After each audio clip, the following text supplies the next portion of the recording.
think it depends on which problem will be accepted. So the rule with the names is very simple. Before you start speaking, or at least latest at the moment you start speaking, the name should be given. So you can still, for the opponent and reviewer, you can still change your opinion who will be doing it while seeing all the maths there or whatever. But then it's not finished. Okay, so please, the challenge.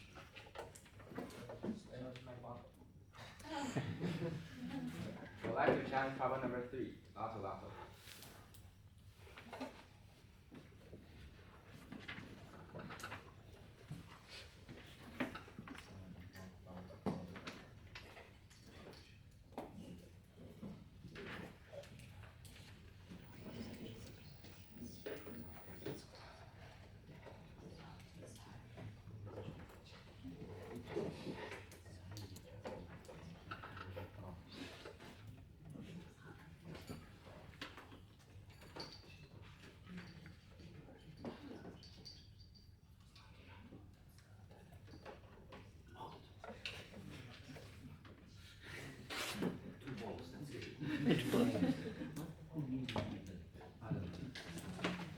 Some kind of committee. Committee of the subcommittee. Okay, so the problem is accepted. You have 5 minutes for preparation.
Thank you.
Anyone pen?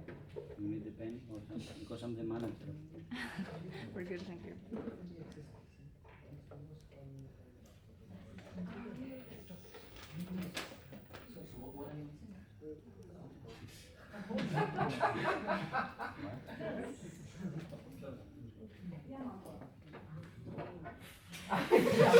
Yeah, that was great.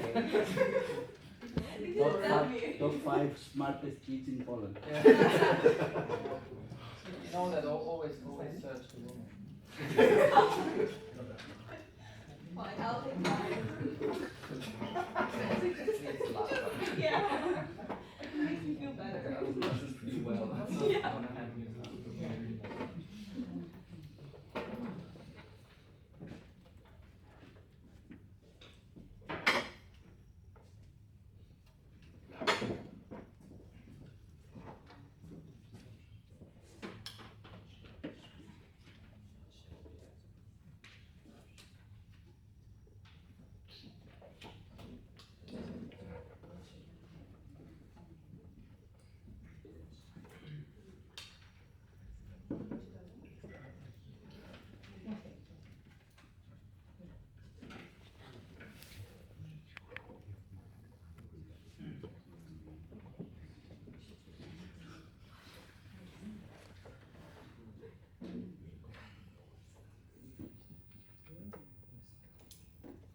So hello everyone, I am representing Team Nepal on problem 5, Latu Latu. Next slide please.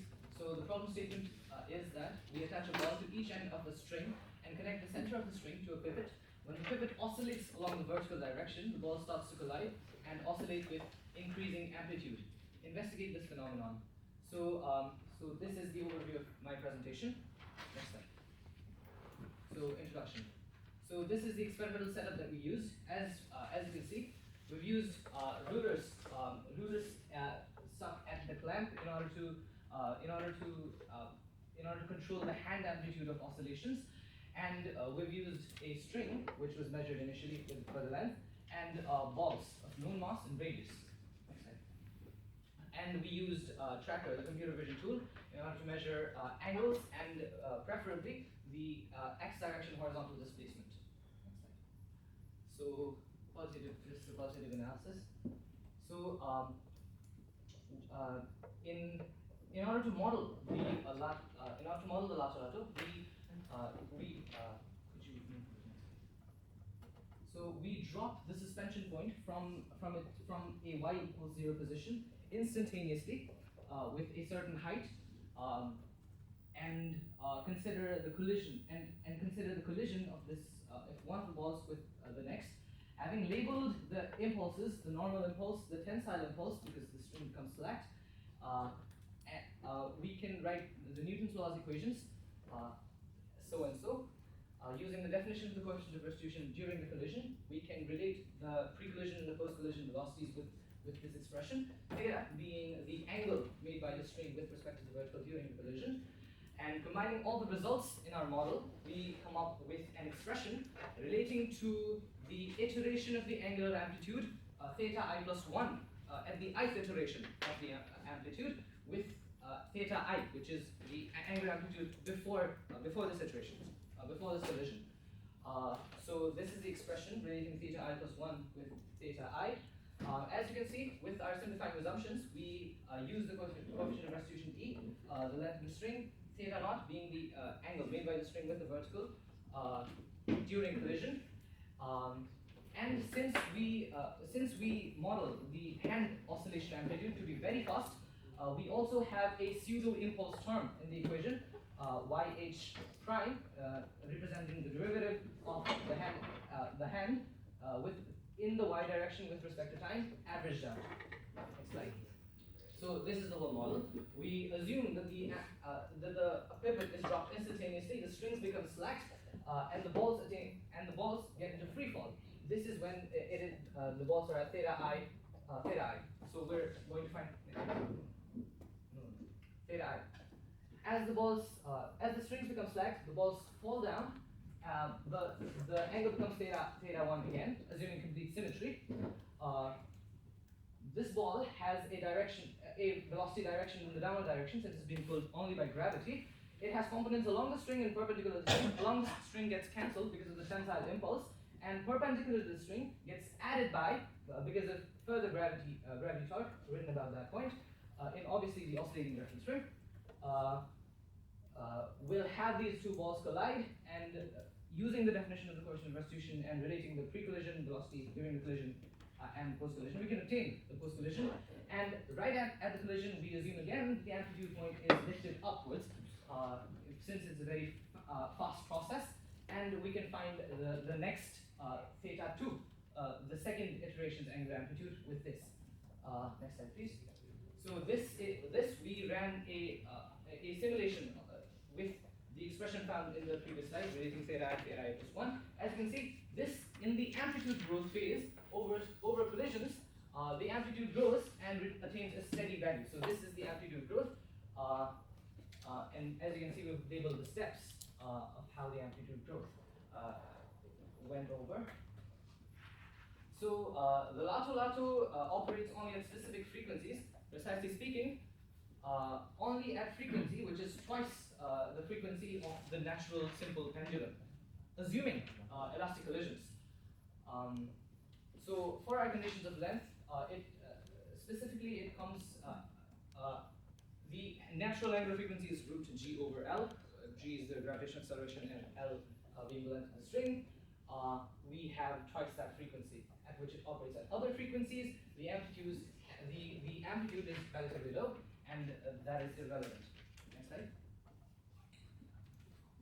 So in certain conditions, there are also conditions wherein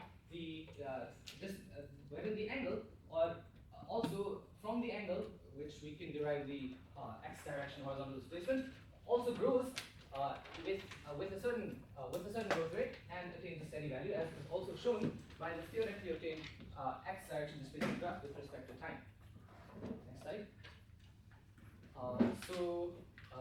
This is a theoretical graph regarding the driving frequency, which we ran over in the previous slides here.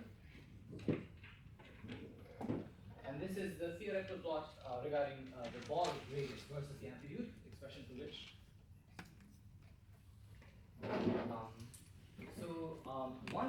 Once we were over with the amplitude growth phase, and the balls have started to attain constant amplitude, we now switch our model to we now switch our model, and now instead of saying that the suspension point drops instantaneously, and as soon as the balls collide, we take the ball again with a constant velocity into pure impulse terms. Instead of doing that, we model a Kapitza pendulum, saying that the oscillation point oscillates with simple harmonically. With that, we can write the torque equation in the oscillating reference frame of the suspension point as this, tau h being the torque about the h point. We need to include both rotational inertia about the center and Hadal-Laxey's theorem, another term. We also assume that the balls are rotationally locked, meaning that if we were to mark a point with red at this point, it rotates along with the string. We've basically restricted a degree of freedom in order to saying that the balls do not respect with respect to a line passing vertically through in order to simplify the problem. And with the torque equation, we can essentially obtain a differential equation that relates theta with respect to t in the oscillating reference frame.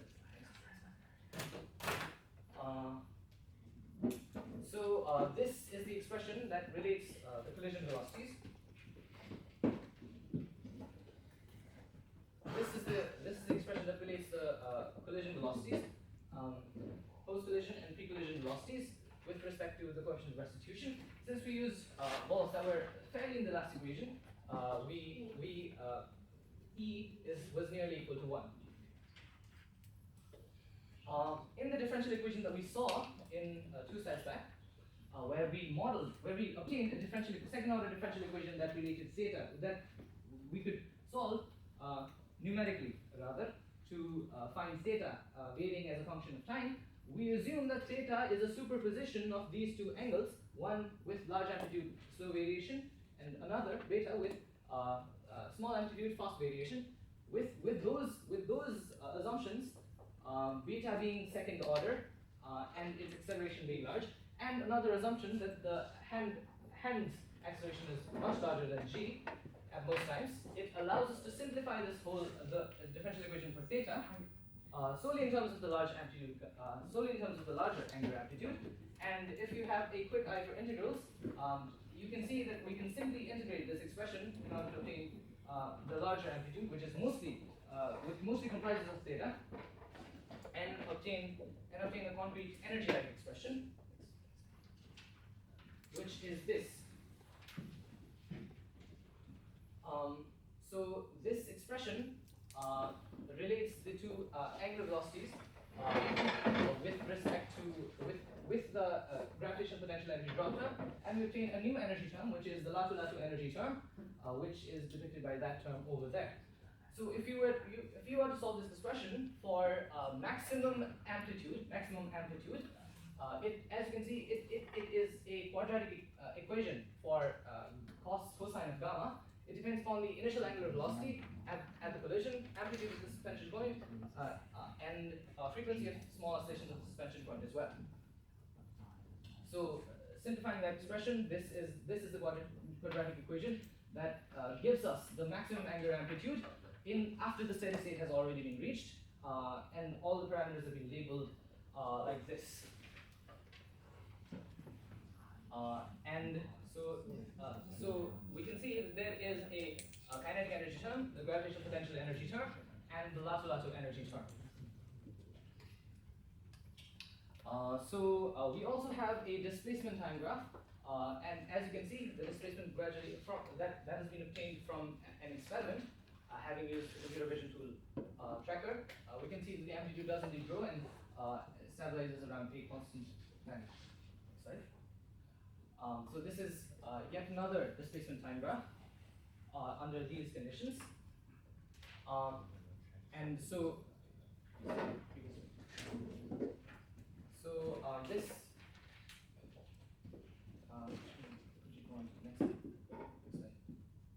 so this is the depiction of the same graph with repeated experiment, which has been zoomed out over those conditions. So this is a displacement time graph for a ball that's bigger than the tennis ball that we used under those conditions, and a displacement time graph for zoomed out for the ball bigger than a tennis ball. So the assumptions that we made during this process was that during the amplitude growth phase, the oscillation point is dropped instantaneously, and before the string can be taut again, and raised back up right at the instant when the balls collide, and stopped again when the balls hit angular amplitude.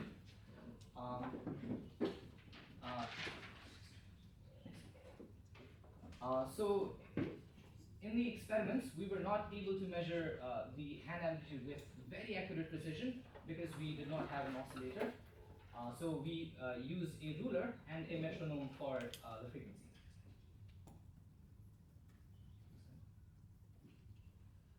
So our conclusions include shorter string lengths resulting in higher oscillation frequency, and also helping us to reach maximum amplitude faster. Thank you very much. I think we can read the final remarks. Thank you very much. Questions from the opponent, please. Okay, so first question is, okay, so in pitch data, so how do you get your parameters for this relation? Because I can see that there is iteration, so where is the parameters of the from? So previous slide, please. So Okay, so means you have the parameters and the coefficient of restitution. So what do you? So yes, we use this expression in order to obtain that graph. We've iterated the angular amplitude over the collision. First collision, second collision. How do you get the parameters? So do you just assume a random parameter, or? No, we in one of our slides we relate the pre-collision velocity and the post-collision velocity with the coefficient of restitution. Okay, so we can move to the next question. Okay, so you have mentioned that a steady state could be reached. Is that correct? Yes. Yes. Okay. So in page 16. Okay. So here you have I think that here that you have assumed that the string is taut. Yes, the string is taut. the string is always stored after the steady state has already been Can I reached. ask how much of a magnitude is your frequency of oscillation? Can I see your experimental data? So it is always dependent on the length of the string. It does not depend on how fast you like oscillate your hand. No, there is a specific frequency at which the lateral should be operated in order to get that amplitude growth phase, and this specific frequency depends on the length.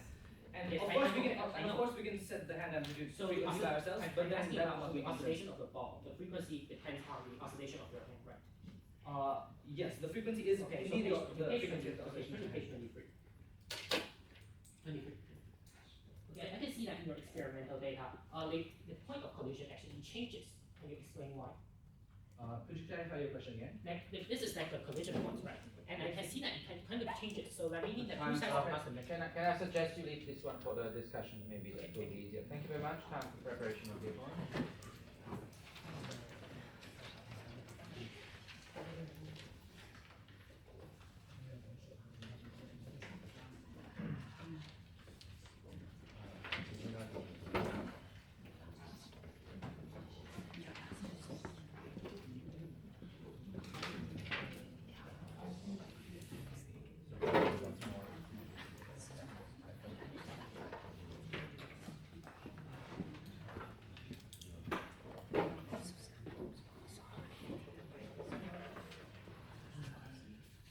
Recorder, you can sit down.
Hi, so good afternoon to viewers and debaters, and I am Andrew Lee from Team Taiwan. Today I'm going to be exposing problem number 3, lato.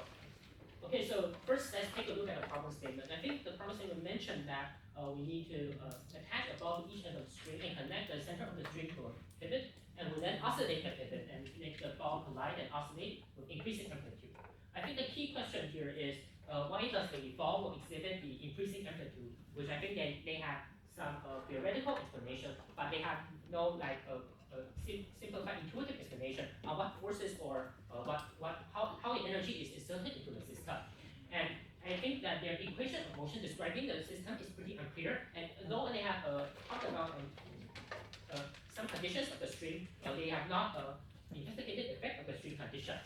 And they have not investigated the possibility of the double collision, which I think it is pretty important in a in a problem like this because when we normally play the lato-lato, the ball could possibly have like a double collision when we increase the oscillating amplitude. And some parameters include the oscillation frequency, the string length, and the oscillation amplitude, which I think that they have discussed the string length to change the natural frequency of the system.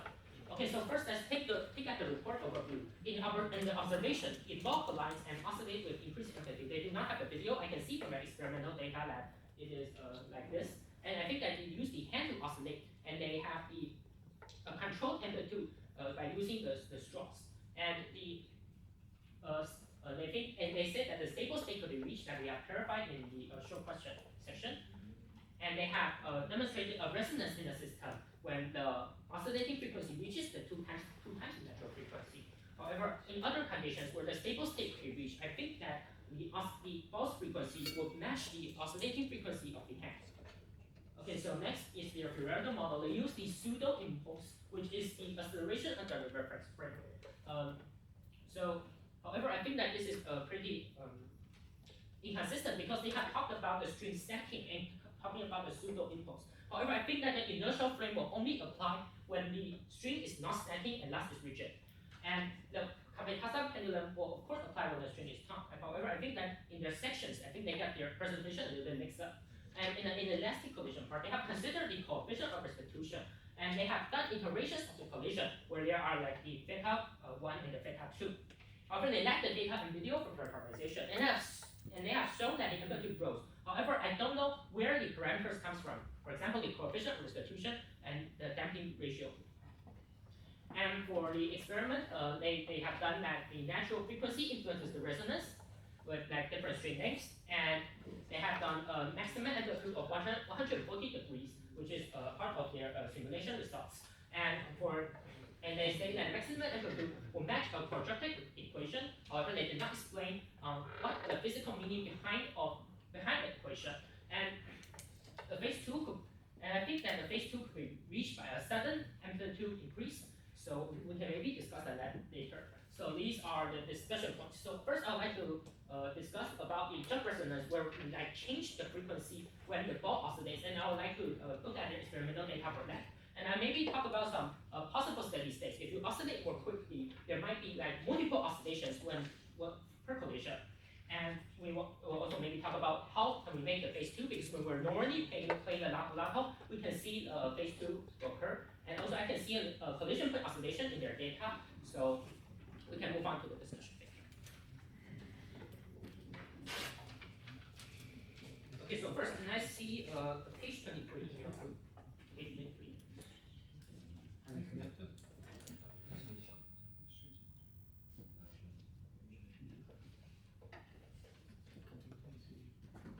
You want to keep it open, your discussion points?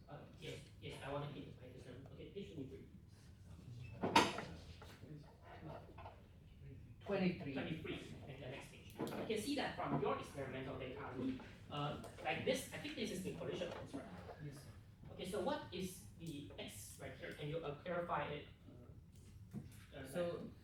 So if you assume that the balls are along the edge of the strings, the X basically represents the displacement of the right ball here from the So vertical. you like have the lato right here. What is the X? So that's displacement from the axis of symmetry. Oh, so where do you check? So the ball has a side track. So if you track the center of the ball, or Yes, it is the center of the ball, and it's perpendicular projection on the axis of symmetry that we track.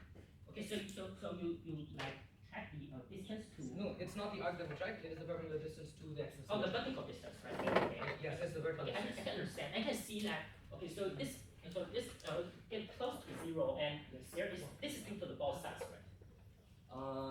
Oh yeah. Okay. So tracker has a little bit of an error. We might have a little bit of an error in this graph, and you can see it is in the range of 0.02 meters.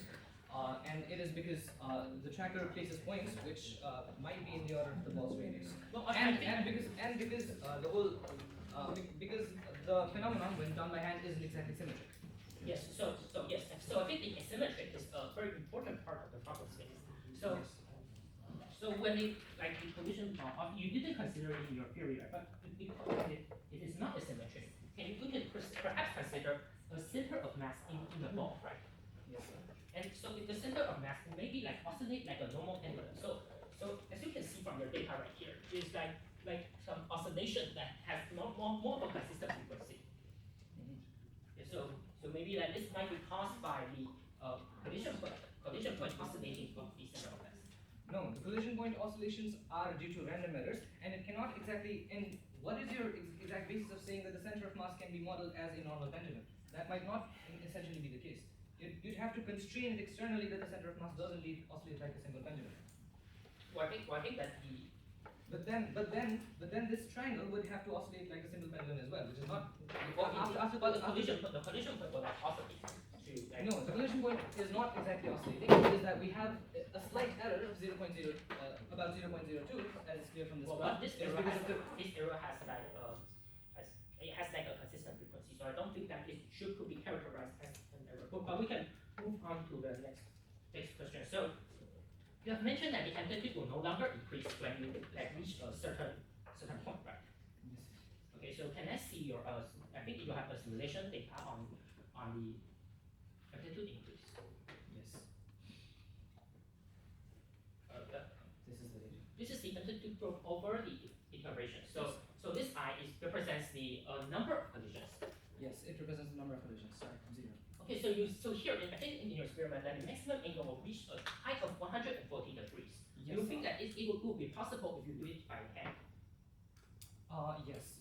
Yes, for certain conditions of length, for certain conditions of ball radius, and a lot of other conditions. Yes. Oh, I want to clarify on how you consider the strings condition, because the problem statement had mentioned the string, right? So Yes. so sometimes you will know that. Can you rise the board when you are drawing so that we see? Just rise it while you are drawing. Thank you. So in the amplitude growth phase, the string is considered to be slacked for a certain moment, and the string slacked in a certain moment until the balls attain a free fall. I have depicted it clearly in a diagram, which is a few slides earlier, and only after the balls reach a steady state does the string become taut, and now we're But do having you fun. agree that the stacking condition of the string will depend on the acceleration of this? What The exactly? acceleration of the pivot, because you're oscillating. So if we assume that this is No. In the amplitude growth phase, the pivot oscillation is not being modeled continuously in order to simplify a mathematical model. Oh, so you simplify the mathematical model. Yes. But do you think that this could be correct in real world conditions? Because in real world conditions, the string will stack when you reach Yes, over 90 degrees. So I don't No. The string will not necessarily slack when right after you reach 90 degrees. It depends upon certain conditions. I don't think so, because if it reached more than 90 degrees, you can imagine that there is a unilateral constraint of the string, that the string can only pull but not push, right? So it is under free fall. So it cannot provide the force necessary to maintain the ball in place. Thus, the ball will go into stacking. No. You'd have to rigorously clarify me with rigorous force body diagrams. The string will not exactly slack, because we see in the case of vertical circular motion that even if we whirl a What circle do in you a mean by vertical circle. vertical circular motion? Because I don't see it in your code. Okay, it is not a vertical circular motion in my case, but I have written the Newton's law equations, and my equations at the steady state show that the string does not slack. Have been assumed, and we can also see in a general experiment with the lateral that after the amplitude has been stabilized. What is the maximum amplitude that you have reached with your hands? So it depends upon the Can I see it your- depends upon can I all see of the your initial data? conditions. Can I see your data? Could you The experimental data.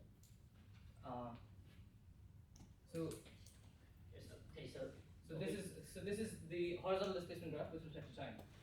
it's okay. So you have in your theory you have used the beta, right? So what is your string? Previous slide, please. Okay, so We have the horizontal displacement with respect to the symmetric axis. With simple trigonometric relations, could simply give us the maximum amplitude angle. So this is the string length for which we conducted this experiment. but if the amplitude reaches more than 90 degrees, would you agree that this? No, not necessarily. No, I haven't finished my statement. When it like moves upward, you will like move back towards the axis of symmetry, right? So I don't think that this I can see from your graph that I don't think that a case of over 90 degrees will be possible in your data. Why is that the case? Well, because if you are reaching like 90 degrees, right, you reach the furthest point of the axis of symmetry. And in your experimental data, you did not use data to measure the system. You used the relation of the excess of symmetry, right? So if you like reach more than 90 degrees, it should decrease, and thus What should decrease? the distance to the excess of symmetry should decrease. Yes, it should decrease. Yes, but I don't see it in your data. This is more like when you oscillate like a simple pendulum.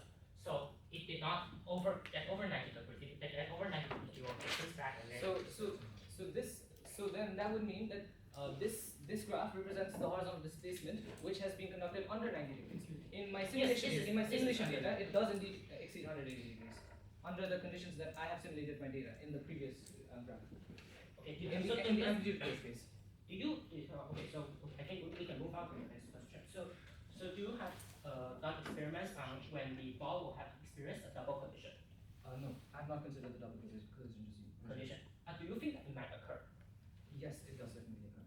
So it will occur, and so what is the amplitude in your head amplitude is about 2.5 centimeters, right? Yes, sir. Okay, so what will happen if you increase the amplitude so that it will like be a huge percentage of the string length? So that would mean that more energy is going to go to the lateral energy term, and it might eventually hit a 180 degrees phase, which we have not analyzed. But we would agree that intuitively, if we increase the amplitude of the oscillation, the string stacking will become more prominent. Yes. So we'd have to take that into account as well. Okay, so we have to account for the string stacking that has a dissipation in energy.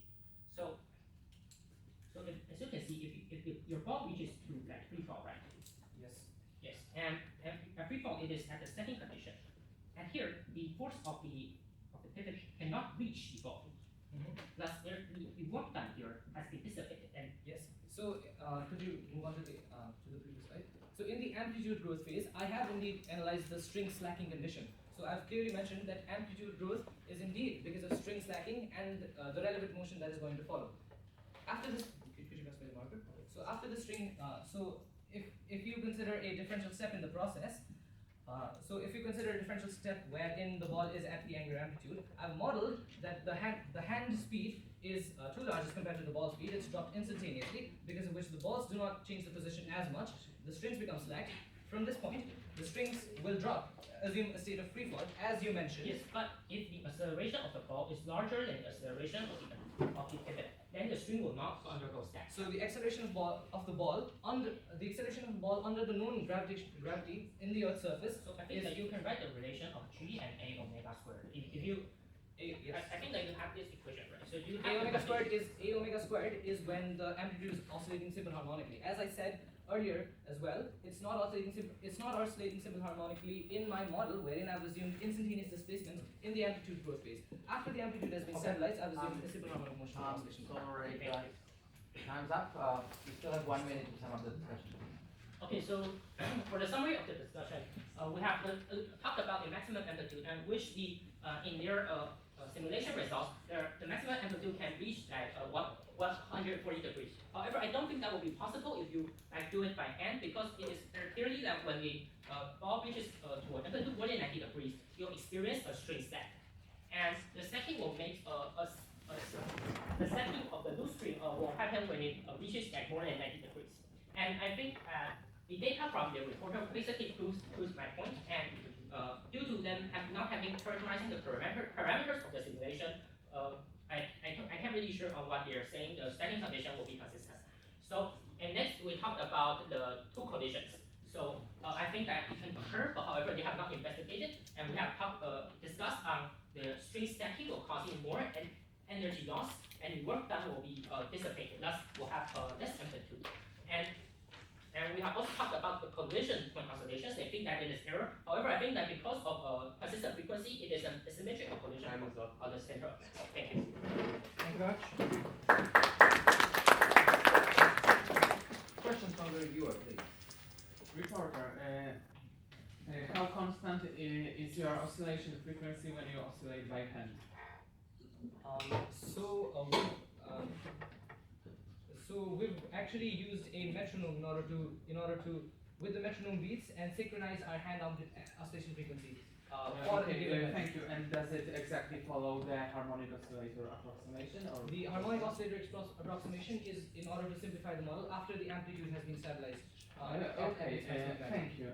So you didn't exactly agree about this string slacking. So opponent, do you think that strings always slack when the amplitude is larger than 90 degrees? When the amplitude is larger than 90 degrees, if the amplitude is not suddenly pulled down. So if the ball reaches 90 degrees and you suddenly pull down, you will of course maintain top. However, other than this condition, you will always stack and fall back to your original position. Reporter, do you think the same question? Do you think that the strings will always slack above 90 degrees? No, I disagree on the fact that the strings will always slack on 90 degrees. We'd have to label the relative velocity between the point and the ball and rigorously prove that the distance has been lowered. Thank you. Opponent, do you think that the motion should be initialized, or does it just start to occur when we have a resonant frequency? Well, I think that there should be a small initial displacement, so to make it initiate the system, thus passing the initial energy down into the system. Okay, reporter, do you initialize the motion? Yes, I do indeed initialize the motion in my amplitude growth model. And how repetitive was that? Did you always initialize it with the same initial amplitude? No, we varied the hand oscillation amplitude as well. I'm talking about the initial amplitude that you start the. Amplitude of what? You said that you need to initialize the motion. Yes, sir. So was it repetitive? Did you initialize always with the same amplitude? Amplitude of the hand. No, No, okay, no, thank no. you. So can you show me slide number 9?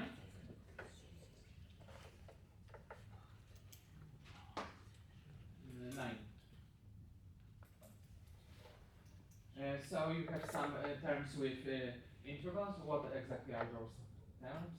So integral t dt is the tensile integral, which is along the direction of the tensile force, which acts on the ball in order to stop its radial direction motion as soon as the string becomes slack. Okay, thank you. 25. Did you have a comparison of your measurements with the figures? So which parameters are you talking about? You have some measurements. Did you compare them with figures? Okay, I'm sorry, my time's up. Thank you very much. Time for preparation of the review.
Yes.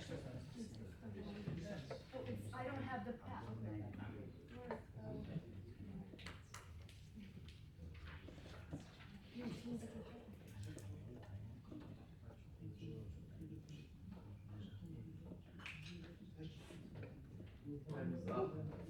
Okay. Welcome, my name is Bartek Goszanek, I'm representing Poland, and I will be reviewing problem 3, Lato. So let's start with the pros of the report. the reporter used the coefficient of restitution to calculate the velocities after the collision. And he has also identified the conditions when the ball are free fall and then the strings are slacked when the balls are not free fall. He has identified that the amplitude reaches a constant state that the amplitude reaches a steady state and it doesn't grow always. And he spotted that there is some frequency for which the resonance occurs. However, what I found was the biggest fun of his presentation was that he drives his system by hand, meaning that he had a very poor control about on his frequency and the amplitude of driving, since you can't really oscillate your hand with a constant frequency. He also didn't investigate the radius of the balls that much, which can also affect how much energy is lost in the collision. He investigated only a single driven pendulum in his theory, not two of them, and he has not talked about the initial condition for which the amplitude can start increasing. And in his experiment, he didn't always wait for the steady state to occur.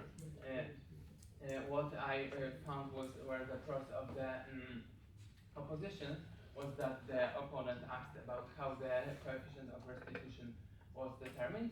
He asked about in what range the parameters were investigated, and he noticed that the control by hand is quite poor and cannot give us the constant frequencies.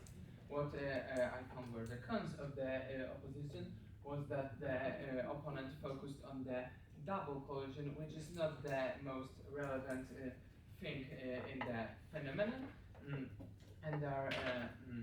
and he also focused about the asymmetry of the system, which I think is just a phenomenon that occurs for some specific variable, specific conditions, and it's not the key phenomenon that occurs. What I found his stated multiple collision opinions. What I think were correct was that oscillations can occur on for different ranges on or for frequencies, and that the initialization is important. However, what I found was not correct in his opinions was that the strings always slack when the angle is higher than 90 degrees. They discussed multiple things, for example, asymmetric collisions, which I think that that they are not the most relevant in this phenomenon. He asked what conditions are important for increase of the amplitude, and I think that, and he also asked about the conditions for self-initialization of the system, and I think that it is important to initialize the system, and however the slacking can also initialize this system. What I think the discussion could talk more about is the radius of the ball. Thank you. Great, thank you very much. Time for concluding remarks of the report, please.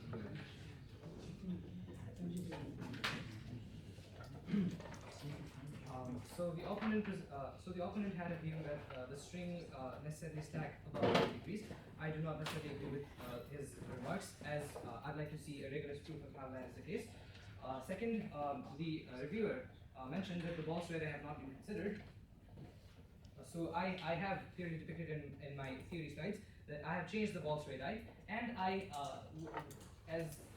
the previous slide was for XC displacement for a ball that was bigger than the tennis ball, and the previous one is for the tennis ball. But since as we change the ball thread eye, other parameters like mass, coefficient of restitution changes because the balls are not the same. And however, we have a formula for the maximum amplitude in both regimes, amplitude growth regime and the amplitude stabilization regime, in order to model the maximum amplitude for all of those parameters.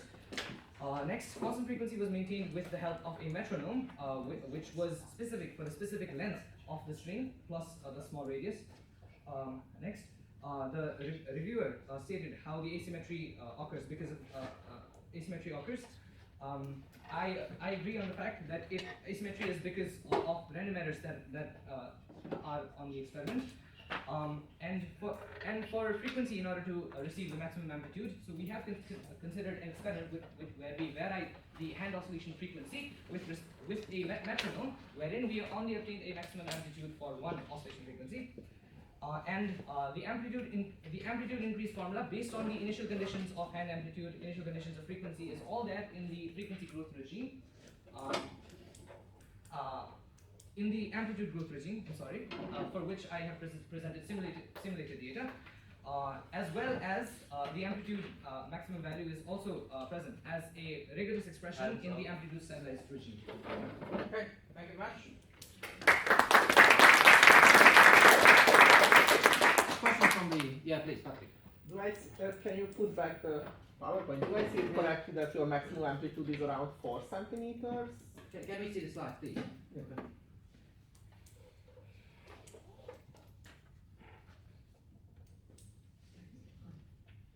Yes, can I see that like maximum amplitude is around 4 centimeters if I think? Which?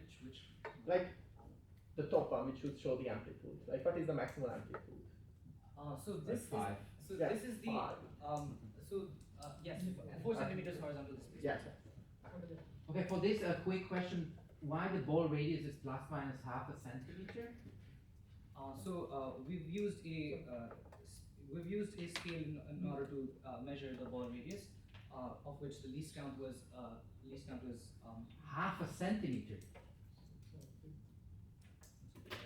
and we've also it might the computer vision tool tracker also might account for this error. Okay, Patrick, So question to the reviewer. You have mentioned that the ball radius affects the energy loss. Can you clarify on this?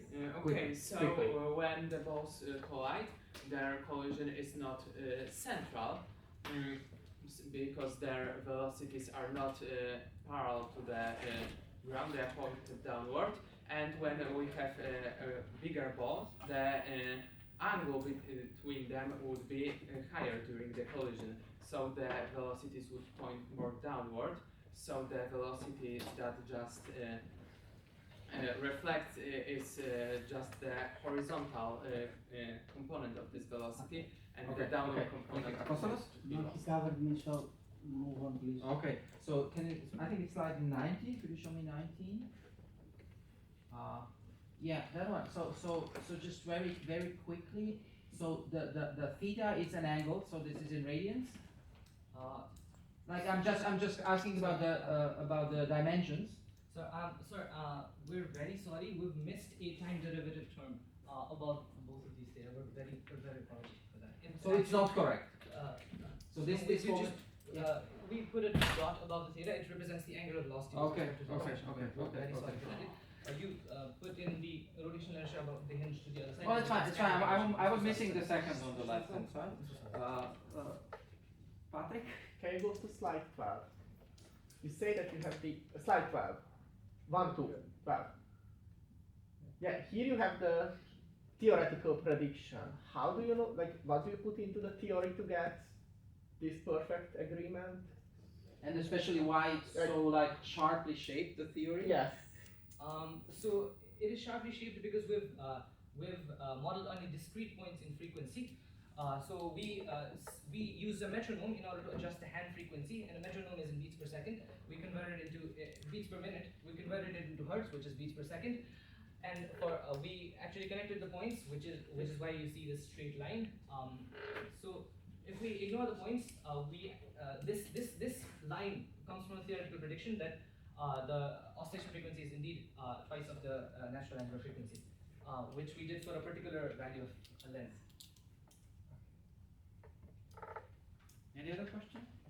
Included? Yeah, please. I have a question for the reviewer. You mentioned you asked a question about the self-initialization condition, saying whether we need to move pivot or if it's due to the string weight slack. I'm not not sure I understood that point. Can you briefly So I asked about if when the lato-lato is oscillated, the oscillations, the collisions would just start when I oscillate it, or I just need to give the balls some initial amplitude and then they can collide. Okay, so some initial separation Yes. of the balls. Oh, okay. Okay. Okay.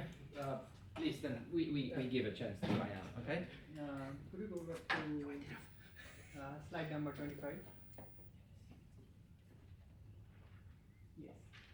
Yes. So if I look at the graph at the top,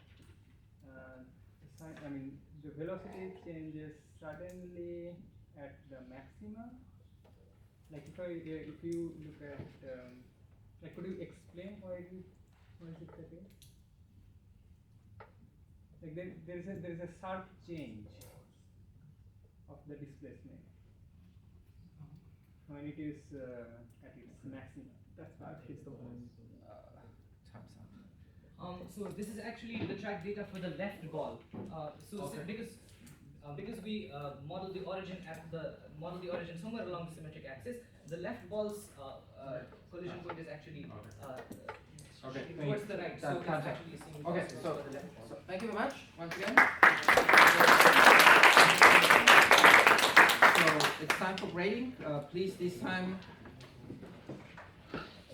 a bit quicker. We are past all the other groups.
It's not ours, it's yours.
Yes.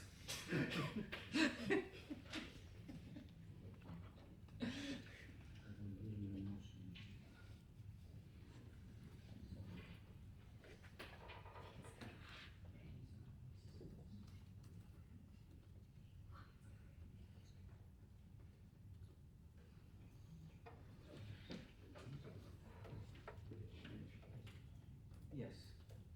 Unless they are super quick. Okay. And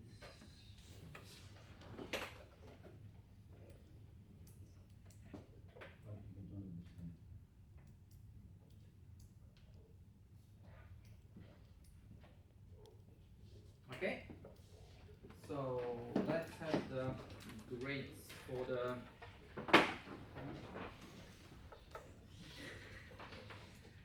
report. Now it's a 2, 4, 3, 4, 3. Grades for the opponents now 5, 8, 6, 7, 7. And grades for the reviewer now 6, 8, 7, 5, 4. Okay, I'll lower this again. Thank you very much. So I think for the report it was pretty smooth, but maybe still, Patrick, you could comment. The 2 is a rather low grade already. So My partial, okay, I will explain my partial grades. It's 1, so like report 1, discussion with opponent 1, and then answer to jury -1. For the report, it was a very basic report. Like, okay, you have some theory, you have some experiments. At least, like in the end, you can like show the experiments. Like, if I change the length of the string, this will happen. If I change the mass of something, this will happen. So try to at least get some like quality. Okay, if you can't compare theory with experiment precisely, try to at least get this qualitative comparison. Like theory would say that amplitude here, amplitude will grow if I do this, and then say experiment also shows that. For I think in the discussion you quite managed to get defend yourself. In the discussion you managed to defend yourself. I don't believe your answers. I don't like your answers. You showed us a theory which is like, if I have this degree of collision, this will be the next degree. And on the next slide, you show a perfect agreement without showing any measurement of coefficient of restitution. How you include like yeah, and it's like if he goes to 1, then like you go to infinity. Like that was the only statement. And then like, you perfectly agree. I don't believe that. And then yeah, so. Okay. Any other comments towards the reporter? If not, then you can go to the opponent where you were also on the lower side with 5. For the opponents, I gave 0.5 for questions. That I think were like nice questions, just not the most important ones. For the opposition speech, it was an average, so I gave you a 2. In the discussion, I gave you 1.5 for discussion, and that summed up to a 5. In the discussion, I didn't like that it was not well prioritized. You spent like the slacking of the string came up 5 different times throughout the discussion, and like you should have like one topic, talk about that topic, and then move on to the next topic. Don't come back 5 times to the same topic. Okay, but Apostolos did like it. yes. No, sorry, he didn't One finish. more thing. One more thing. Okay. You mainly focus on phenomenology, like what would happen here, what would happen there. You didn't really talk about this theory and experiment. And then like dimensions missing and like in the most of the things there, like there were a lot of things you could have talked about. Okay. Yeah, and then it summed up to 5. Okay, first of all, let me all remind you that grading from jurors is not objective. So everyone has and especially from Apostolos. especially from me. So, but what we all try to do is have the same way of grading. Okay, so for me, usually when you have a not that good report, it makes the other 2 parts looking better for me. So actually your grade was 7.5. I liked how you approach the things. You tried although you saw many flaws, you try to discuss with him and you try to ask questions relevant to what you saw here and not just trying to say what you did in the same experiment by your side. So that's why the 8.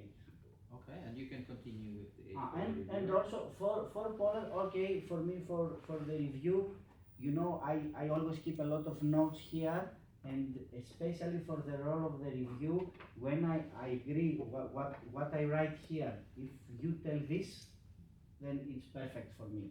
That's why I mentioned before to your team that I didn't agree with everything. That's why you had a slight lower grade from me for the review. But here you mentioned the things that I wrote down, and that's all. Okay. So I just realized it was like, if I ordered it correctly, it was 4, 5, 6, 7, 8. So there was like a very smooth but large spread in the jury ending up in an average. So I was on the other side. I'll just comment first. The partial grade is 0.6, 1.2, 0.4, 0.6, and minus 0.3. Like basically exactly opposite as Apostolo said. Like literally, I didn't agree with most of the topics you said. That's things that happens. Sometimes like you just have a different opinion on what is important, etc. So there it's very hard to give you a lesson, because sometimes you agree with the juror, like with Apostolo, sometimes you don't.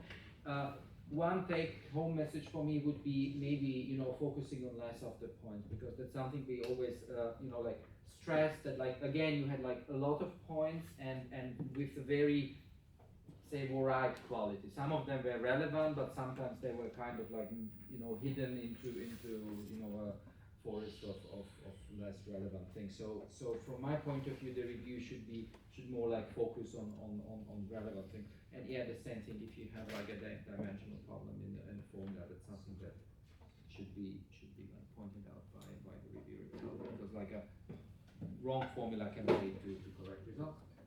Okay. Again, we are late, but nevertheless, let's have a strictly 10 minutes break. Thank you very much.